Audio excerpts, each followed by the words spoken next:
Балалар, бүгінгі өткен сабағымыз 6 сабақ қанатты достардың дейді. Мәтін бөліктерге бөліп, ат қоясың және қажетті ақпарат табасың дейді. Тыйым сөздерді құрастыр және оның мағынасын түсіндір, өз ойыңды дәлелде дейді. Аққуды, құстарды лақтырма, құсқа атуға болмайды, жұмыртқасын, досыңды тас болмайды сатуға дейді.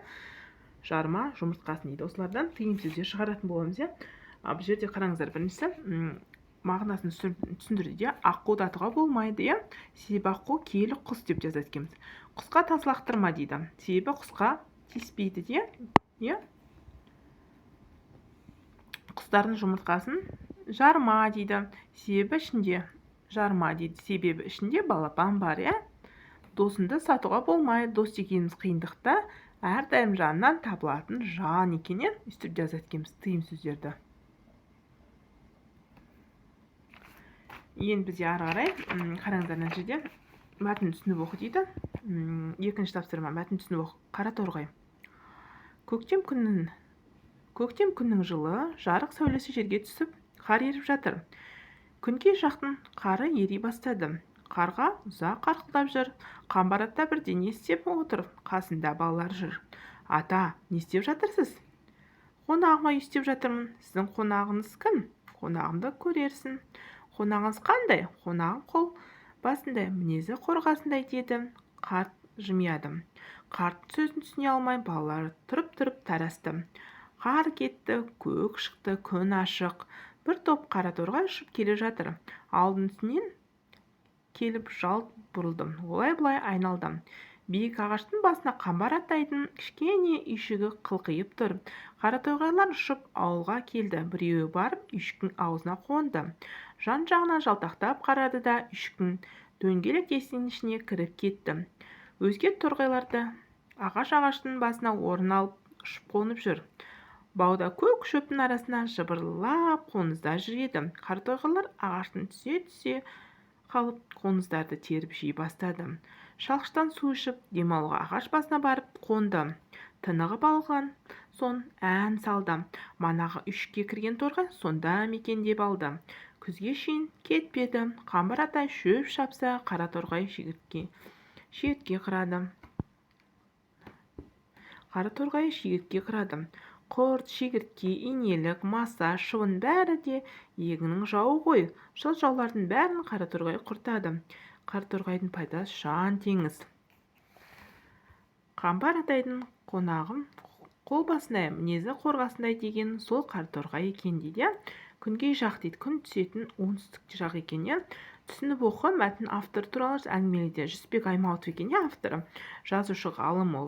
Жүсіпбек Аймауытов 1889 жыл туылып, 1931 жыл дүниеден озған екен.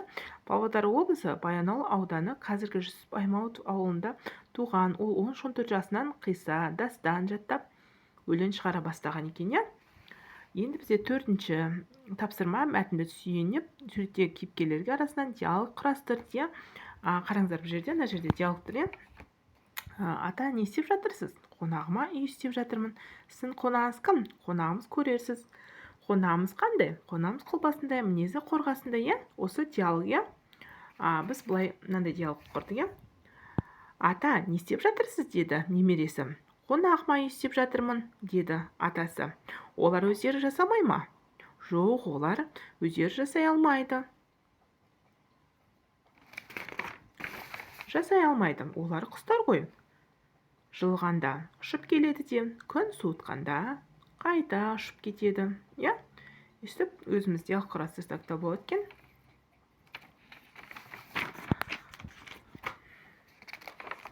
Ары қарай. Бұл жерге табиғатты қорғау деген қалай түсінесің? Кластер құрастыр дейді. Бұл жерде қараңыз, табиғатты қорғау. Табиғатты қорғау ол не істеуіміз керек? Табиғатты қорғау үшін ағаш отырғызуымыз керек. Көп ағаш отырғызсақ, табиғатымыз таза болады екен. Ауа да таза болады екен. Су көздерін ластамау. Суымыз таза болу керек. Су көздерін ластамау керек. Қоқыс тастамауымыз керек. Құстарға қамқор болуымыз керек. Табиғаттың сәні де құстар екен. Ағаштар және құстар екен. Осыларды жазсақ болады екен. Осы 4-еуін бұл 5-ші тапсырма мына жерге жазсақ болады екен, иә.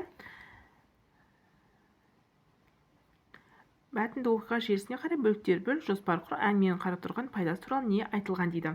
Бұл жерде қараңыздар, пайдасы туралы не айтылған? Құрт, шегіртке, инелік, маса, шыбын бәрі егіннің жауы. Сол жаулардың бәрін қараторғай құртады. Қараторғайдың пазы шан теңіз үстінде. Осы пайдасы екен, иә, қараторғайдың. Енді жоспар құр дейді. Жоспарда не көрсетілген бізде? Жоспарда қараңыздар, біріншісі қамбар атаның жақсылығы көрінген, иә.